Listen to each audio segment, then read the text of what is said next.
making our food become foreign, and when we eat that foreign food, we become foreign, and that's why our bodies are foreign. Because when we say you are what you eat, it's basically whatever you eat makes of you. Let's go back to origin. I eat rice for breakfast, lunch, dinner, even supper. I'm happy with it. And the bread is just now. 20 years ago, bread, no one even thinks about bread. We all about Malabutanga. BOJANG Radio 92.2 FM. I am your host, MAIMUNA MENDY. Are you ready to be strike away on a culinary adventure right here in Bakau Newtown South every Thursday from 3:15 to 3:45? Picture this, virtual feast for your ears, filled with tasty tips, mouth-watering recipes and heartwarming food stories that will leave you yearning for more. Join me as we explore the cooking journey through the rich and vibrant food culture of the Gambia, from traditional dishes to modern cuisines. We will be exploring the flavors, aromas and stories behind the food that brings us together. Joining me in the studio is none other than the most renowned chef in the Gambia. He is the master of Gambian cuisine and has won numerous awards, including the best jollof rice in Africa. I've never actually thought of being a chef when I first started. My background was medical or medicine. I started as a biomedical scientist when I was studying in the UK, but this came as a path, going through hurdles as a foreign student. Then, just to cut the story short, I enrolled as a professional cookery student at Reading University, and where I started my culinary journey until at Westminster University, and then of course I did my master's in Ferrandi University in France. How was your competition at the West African competition? How was it? Can you give us a hint about it? Well, I've been to 5 African competitions, but maybe you're talking about the jollof rice. The jollof rice. Yeah. Even on the ground, when we went to the studios to discuss about the jollof, I've always been remain silent about it. And then when they ask me, all I tell them is like, as Gambians, we are not there to compete with anybody. We were there to actually settle a dispute, and we just went and settled the dispute. The Nigerians, the Ghanaians, whoever they are, this is our own thing. We don't need to compete with anybody. We only need to be there to settle the dispute, and we just did that.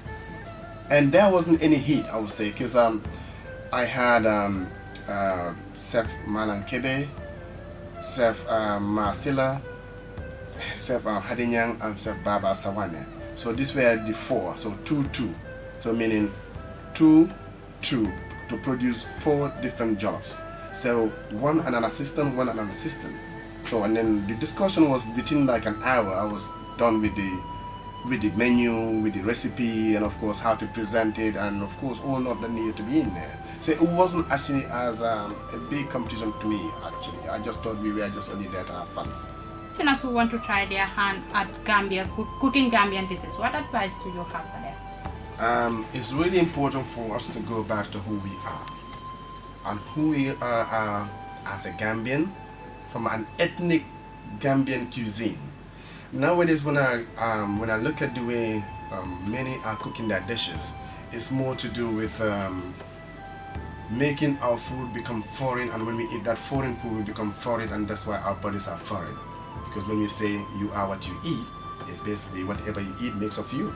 So those flavor enhancers they've been adding on, they really play a very major role in our bodies. Let me just give you this tip. As a Gambian, when you fall sick, which is a natural cause, right? You would never think of all this international cuisine that you think of, that you eat, that you love to eat or yearn to eat. You don't think of pizza, you don't think of lasagna, you don't think of burgers or any of those. Your body will ask you to go back to who you are by making sure to go back to your ethnic cuisine and eat your ethnic dish. When you eat that, you become better. So before we wait our bodies to ask us to go back to who we are, why can't we just, dive into it? Interesting. Yeah. Like, what kind of food would you advise people to eat in the morning, in the afternoon, and during the night? Yeah, morning time is more of like you need energizers because you're starting your day. Because even when we are in bed, we are utilizing our energies. of course, energy is there, sugar is there. So that carbs and all those are really been used during sleeping.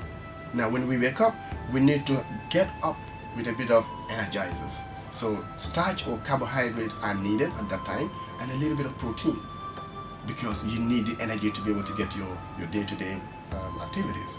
Then now during the lunchtime, you now go a bit more off, because at that time the temperature is hot and the carbohydrates are heat. They are fats or sugars. So now of course you still need those sugars, but minimize them at that time and go more of the protein and lower with the carbohydrates.